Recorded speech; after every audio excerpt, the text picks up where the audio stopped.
pick up yourself a decent dynamic mic. And I say a dynamic mic instead of a condenser because the dynamic mic does a better job of rejecting background noise, whereas a condenser, it's designed to pick up every little detail and nuance of your voice in terms of podcasting. Most hosts never achieve the results they hoped for. They're falling short on listenership and monetization, meaning their message isn't being heard and their show ends up costing them money. This podcast was created to help you grow your listenership and make money while you're at it. Get ready to take notes. Here's your host, Adam Adams. Welcome back to the podcast on podcasting. It's your host, Adam A. Adams. And it's kind of funny. Not too long ago, I flew in to a special place. It was my first time there, by the way. And then the plane lands and I get on a bus and there's one other guy on this giant frickin' bus. Like seriously, the biggest bus you could ever see, bigger than the public transit in your neighborhood. This is like a monster bus. And there's just two of us. So I get to know this guy named Michael Jerry. Michael, how's it going? Excellent, man. Glad to be a part of the show. And I like how your sound quality is perfect because we're going to be talking a little bit about sound quality on this episode. So I meet this guy named Michael. Interestingly enough, we get to the actual event. So he and I got to connect even more there. And I finally said, well, even though you don't have a podcast, I'm going to have you on my show because we could talk about audio engineering. And I think your story about how you got into audio and engineering is interesting. So I'll let you tell a little bit about that, the story that you have already shared with me before.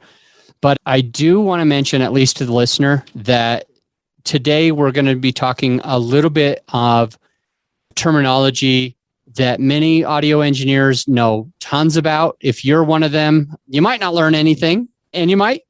But if you're like the layman, if you're like Adam Adams, I know nothing about audio engineering or compression or EQ or any of that stuff because my team handles it all for me. And so I've never learned. So most of my questions will be sincere. Like, I don't know the answer to this. I'm curious about this. And so if you also want to learn some of this, and especially if you're editing your own podcast, this is the episode for you. It's going to help you to be able to sound better. Michael's company is called MiTi, MiTi Productions. And well, Michael, why don't we just find out why it's called MiTi? Capital M-I, capital T, and an I. You said your dad had a couple of generals that meant a lot to him or he respected. So let's go there. You named your company after it. It has to be important. It's a name that was given to me. And it's two names combined into one. As you said, capital M-I and then capital T-I. And I'll keep the names to myself. It's a little bit of an inside thing. But the actual thing that I love about it is that these men were great leaders. They were sincere and authentic. One was a little better about his morality about things, and the other one was just more human about his imperfections. But they were very good communicators, good leaders. And these are attributes and things that I try to make sure that I focus on, not just with my business, but with my life. The way I engage with people and talk to them, the way I help people. These are things that I want to do. So it was just a natural fit in terms of a name for the business that I want to run and operate. And I love it. I love it, man. That's cool. Productions. MiTi Productions. Yeah. Well, with that said, would you mention that story about when you were about to start a podcast and how it led you to here? Yeah, sure. I'll be happy to say that. So what happened was I was an Uber driver for a while. And I got tired of driving for Uber and I thought I'm just going to start doing something else. But then this thought popped in my head of sharing people's stories, right? You're driving a car, you're meeting, my goodness, over the years that I've done that, I've met thousands of people all over the world. And so it seemed like just sort of a natural thing. Those conversations that I have in the car, let's just put it on the podcast. And so I recorded a few episodes. And then when it came time to the actual production and the editing of the podcast, that's when I sort of ran into this brick wall. I had no idea of how to edit, what editing was. And so I started doing some research. And then that's when I came across podcast engineering school. And from there, that really helped me to hone in on what it is that I want to do, which really wasn't the front end of it, being the post. And I do enjoy the recording, but where I really live is on the back end, the post-production, the setting up, the equipment, all of that type of things, the processing of the audio. That's really where I live and enjoy this podcast industry that we're a part of. So it led you to like going to a conference and then asking questions, and you decided in March of 2020, right, I'm going to have my own podcast. I'm going to launch a podcast. And I said that wrong. I'm going to do post-production for other people. I want to be on the back end. I want to help other people. So you learned a little bit of that audio engineering, the sound quality. So let's talk about some sound quality mistakes. Let's talk about some sound quality musts. Mm-hmm. And I do have a few questions that are already at the top of my mind that maybe we could start with before we go into the mistakes and like best practices. Yeah. So one of the main questions that I have is like, if you are doing editing and post-production and you hear like a phone ring or a pen drop or a chair is like really creaky or outside noise, maybe let's just say it's a bus, or speaking of buses, it's an ambulance or something. What is the best practice or the right approach? Should you be trying to take that sound out or leave it? And if you are taking the sound out, if that's the case, how do you do that? Okay. All right. So let me just make one clear distinction before I answer that in terms of audio engineer and podcast engineer, because an audio engineer goes to school. That's a lot of money and a lot of time. I don't consider myself an audio engineer like in the music industry, but an engineer for podcasts, I think is a little different in a term that I'm comfortable with. And I just wanted to make that one distinction. But in terms of background noises and chair squeaks and all types of things like that, the first thing I do, and this is what you and I were talking about at the conference that we were at Pod Movement. The first thing that I do is I look at the waveform. What is it telling me? What is it showing me?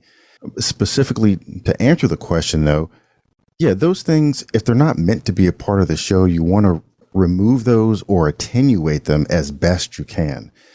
Now, the ideal thing is to have an environment where those noises are muted or completely blocked out somehow, right? Like you've got the eggshells on the side there I can see in your studio.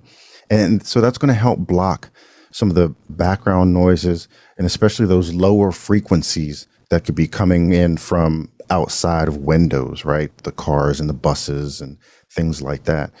So if you can get yourself in an environment where you put something over the window, whether it's the egg crates or a blanket, or find a place in your home or studio that's as quiet as can be with the least amount of reflections, meaning you don't want sound waves bouncing off of walls and floors. Have some carpet on the floor. That would be great too. Put some carpet on the floor and treat the room as best you can.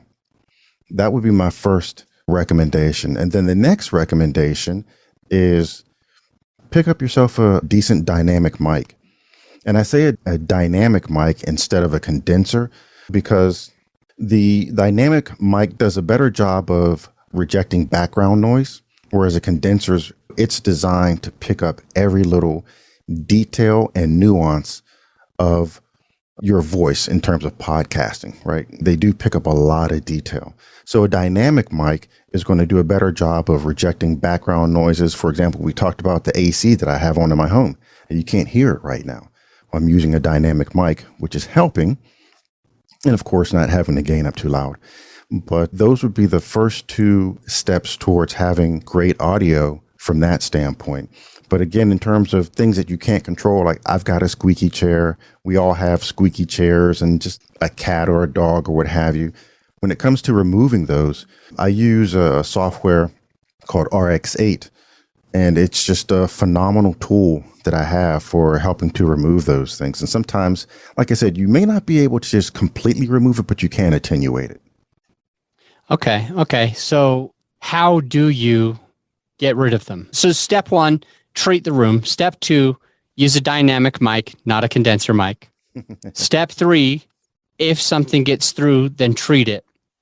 But how do we go about that? Like, what is the way of doing it? Do we cut out the whole sentence? Is there ways of going into our computer system or our software and like saying, hey, I want you to recognize something that sounds like this and get rid of it, but keep the rest? Is it recording on multiple tracks and just blocking out one track? What are kind of like the ways to bring that down so that it's not as loud or as bothersome as maybe it could be? Yeah. One of the points you made, recording individually to a track is ideal. Each person should be on their own individual track. Next, the noise in terms of removing it, really, it's one of two ways. You're either going to cut it out of the audio with your DAW, your digital audio workstation that you're using, or you're going to use a tool like RX8, which is a software for both PC and Mac that processes audio. So what it does is, with all the different modules that it has, in some instances, just remove it for you. So you don't have to worry about cutting the audio or take a slice out of that sentence or what have you. And again, if it can't remove it, then it can help you in attenuating or really reducing the volume of what it is that you're trying to remove so that it's not as noticeable, right? That's the next best thing. So if you can't remove it completely, can you reduce it to a point where it's not a distraction from the conversation? So this thing called RX8 is a piece of software that all podcasters should own. And when they hear an issue, instead of just editing in the normal place, they put it there first. I'm hoping that I'm hearing you right, but clarify if I'm not. Sure. It's a tool, man. Right. And it's made by iZotope, iZotope. And it is an expensive software if you get the whole shebang. But for someone whose business is this, it makes sense for me to invest in something like that, right? Because this is what I do. There are different stages at which you can enter into the software. I forget the different levels, but there's maybe like the standard that you can come in. It's an entry level, just sort of the bare bones type of things. And it's better than nothing. Can you give us an idea of like what the pricings might be or similar? Is it like 50 and then 1,000 or? Yeah, they have their entry level Elements suite. If you get it on sale right now, it's $30. It's a one-time 30 or 30 a month? One-time 30. It's not. Oh, cool. They do offer How about the level that you have, like the top level? You said you got the top one? Yeah, I've got the post-production suite, and that's a couple $1,000. It's like $2,500. Okay. All right. Interesting. All right. Well, we will definitely link to RX8 in our show notes. So if you're curious, the link's down there. Well, you could just scroll down right now and click on it and see if the entry level at $30 one time would make sense, the 2,000 or anything in between. So good stuff. So Michael, you can run it through there and that will tend to be able to do kind of, it's almost like done for you. You just put it in, it'll get rid of some of those noises.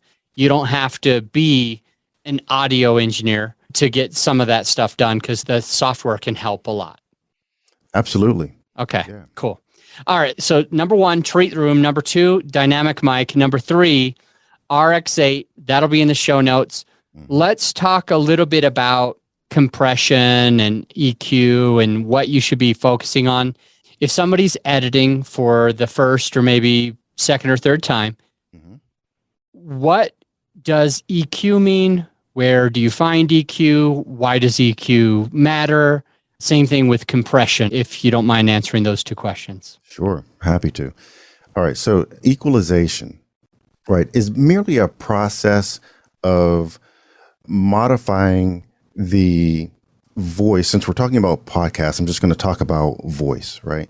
So it's a process of, putting it in simple terms, adjusting, modifying what you hear in terms of the voice. So an EQ, for example, is when, let's say I get your audio. If I were to process this podcast, then I'm going to listen to your voice and I'm going to cut out certain frequencies that don't bring out the best qualities in your voice. Now, some people would like to add to the EQ, and I really don't think that's the best way to do it. It's an addition by subtraction. So if there's some high frequencies in your voice that really don't add to the clarity, I'm going to take those out. Or depending on sometimes the type of microphones that we use, there could be a little more bass than there needs to be, right? So we're going to cut some of that bass out to give you a more natural sounding tone. So it's really just sort of cutting the frequencies so that the person's voice sounds as clear and as natural as it can. Now, it's subjective, right? Because your voice sounding good to me may not sound exactly the same as someone with a different set of ears. They may hear you a little differently. So it's all subjective. The overall point is just to remove the frequencies that don't really bring out the best in your voice. Okay, so here we are using the EQ to take away some unwanted, undesirable frequencies. Yes. And it's addition by subtraction. Yes. So some people might add a frequency, you take away the opposite frequency that you don't want to hear as much, Correct. Right? Yes. And like, does that take a whole bunch of time to edit out like the frequencies? And is there a way, a second question is, if it does take a long time, is there like an automatic setting? So it's like you're editing my voice with this mic that I'm using now, and I'm leaving all of my other settings practically the same.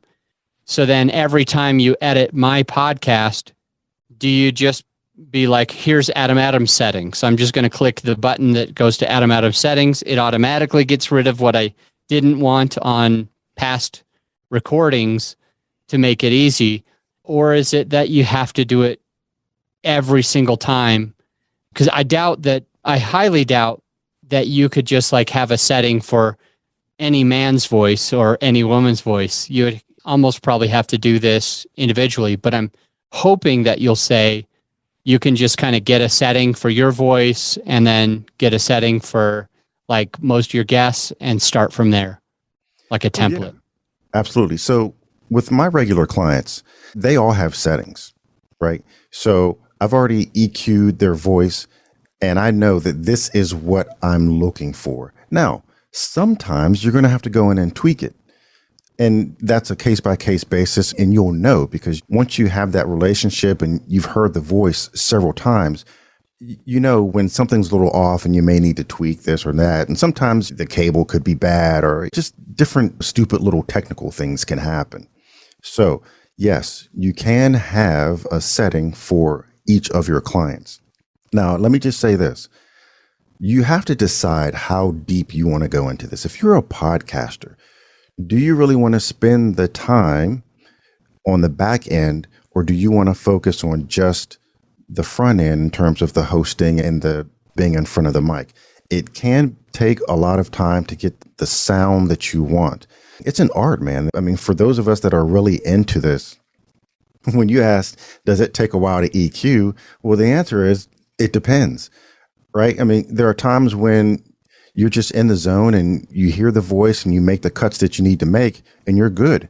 And then there are other times when you just hear something, and as a post-production guy, sometimes we dial in a little too much, right? And we're trying to remove this decibel or frequency, And so we can get really granular with it sometimes and maybe go a little too far. But when you're really involved in what you do, who doesn't go through times like that, right? You just dial in, right? So sometimes we have to pull back and just step away from it because it can get a little bit much. But I love it. I enjoy it. So EQ instead, I thought you were going to say for EQ, it's something that my team always does, is just like making sure that the guest isn't way louder than the host or vice versa. And so they equalize the volume so that it doesn't go me talking and then you talking and one of us hurts your ear and the other one you're like turning up the volume, you know? Right. And so that's what I thought you would say. So is that part of it or not? The volume is different. When you're equalizing, what you are manipulating are frequencies. Okay?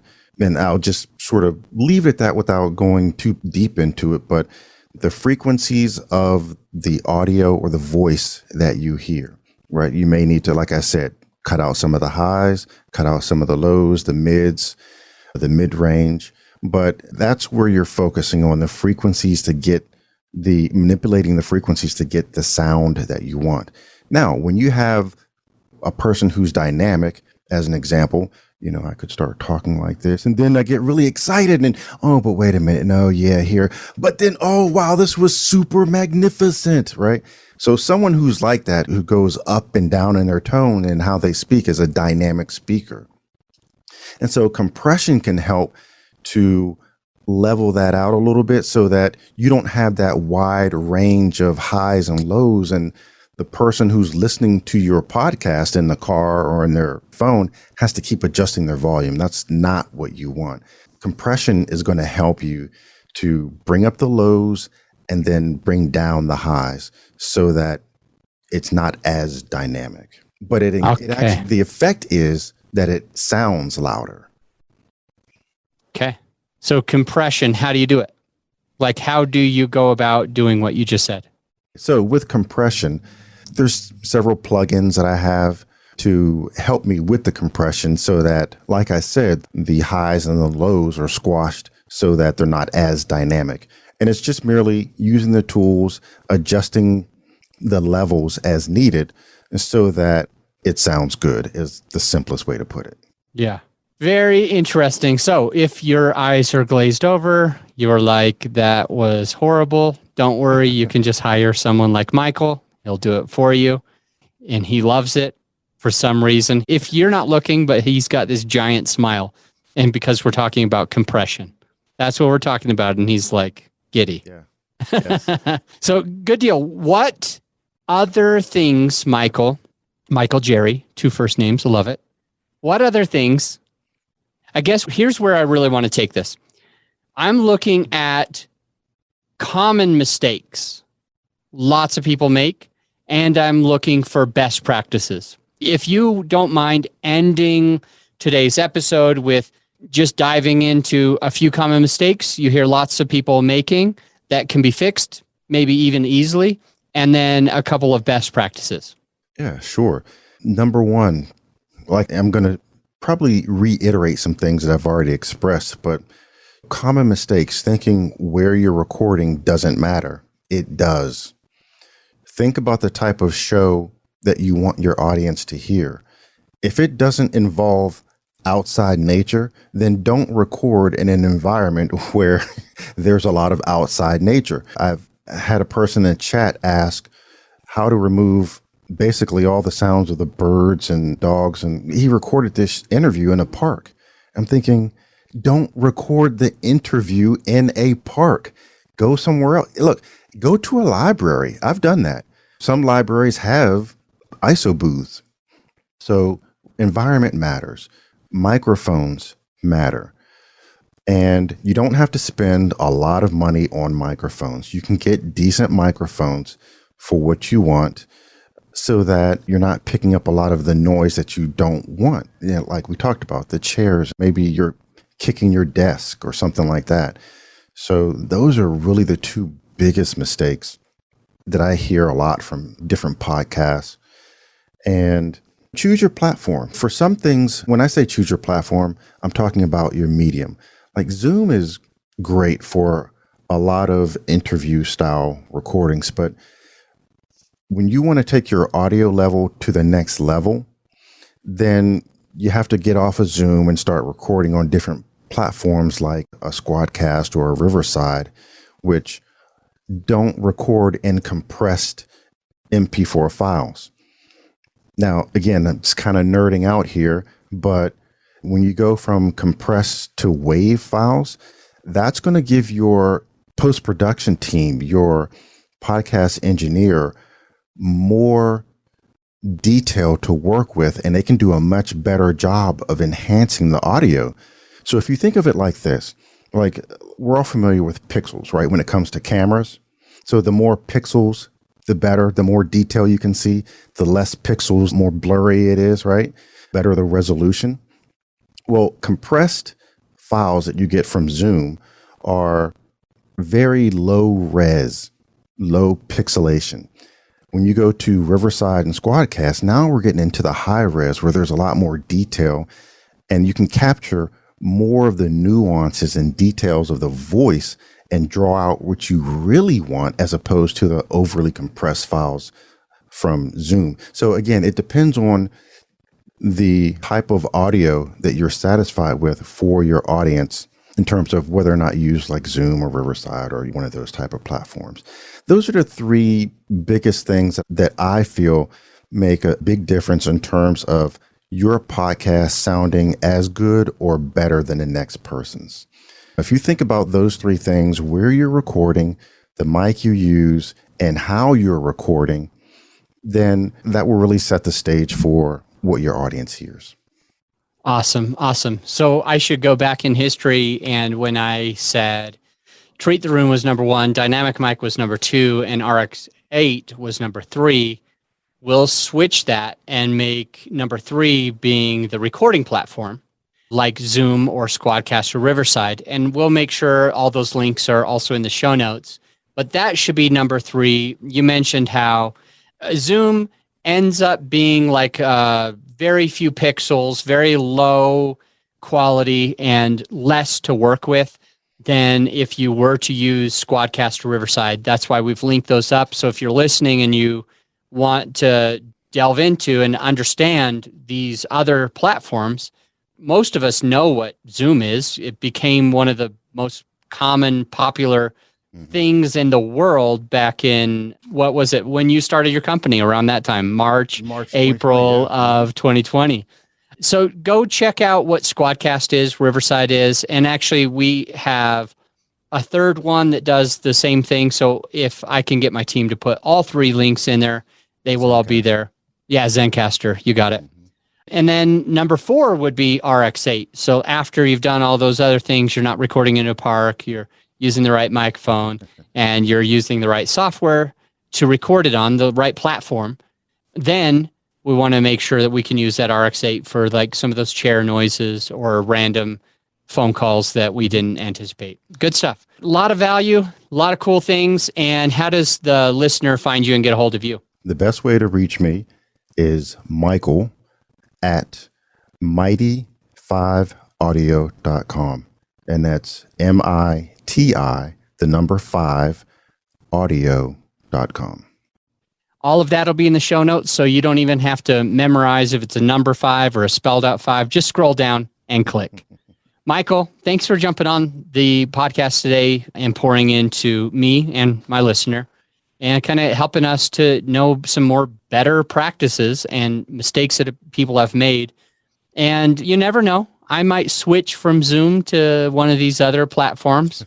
I was actually talking to the owner of Squadcast because they were at the event where you and I were at. Yeah. And he's like trying to talk me into using his and telling me, you know, in his own words, he wasn't as ruthless as I'm sharing now, but he was just telling me how terrible Zoom is and how good, you know, Squadcast is. And he's like, why do you use that? And I said, you know what? Here's my cell phone number. As soon as you make this integrate with my calendar, so it propagates a brand new Squadcast link every single time, and I don't have to think about it, and not more people are going to be jumping on, and I don't have to use my personal link every time. It'll just spit out a unique link, and it'll be connected with my Calendly and my Google Calendar. When you do that, I'll go for the better sound. But right now I'm using Zoom. And he's like, we're trying to get there, and I'll try to get there. And when we do, I'll call you. And I said, I'm serious. Like, the money doesn't change. It's always going to be about the same amount of money. I'd way rather use something that has great sound quality. But right now I care about convenience. I'll do 8 interviews today, and I don't want to have to spend time like giving everybody a different link or making sure they all have, like, after the fact, I have my assistant go. That's just too much work. Yeah. Zoom is easier. So. It is. And that's, in my opinion, that's the one hook that they've got in everybody. Right? I don't understand why the others don't do it. Platform to use. Yeah. Yeah. I don't either, man. What's the deal? Every time someone says it, I'm like, look, I'm sold. Just fix this one thing. And I'm going over there tomorrow. Just tell me it's done. It takes me less than a day to move over. Michael Jerry, you will see the link to his company down in the show notes, his email down in the show notes. And so just scroll down, connect with him, get your audio quality at the best level that it can be. And if you're ever looking to grow your show, grow your podcast, get some consultation, because Michael and I offer different things. If you're looking for more consultation, show growth, reach out to us here at Grow Your Show. It's growyourshow.com. Thanks, Michael. Always a pleasure, man. Thank you, Adam. Bye for now. You know, I really don't say this nearly enough. I don't mention this, and I feel horrible because it's a great resource for you to be able to take your podcast to the next level. And it's simply a free resource that I don't need your email or anything. It's just a podcasting course that I created that is ended up putting in the very first 6 episodes of this podcast. So if you haven't checked it out, definitely going to want to just check out those first 6 episodes, see how they can help you improve your podcast, get in front of more people, and have a better result where you're making more money through the podcast, etc. So much can happen after you listen through episodes 1, 2, 3, 4, 5, and 6. So if you haven't done it, go do it now. And by the way, if you're subscribed, you'll keep hearing more great content. So to those of you who are, I'll see you on the next episode.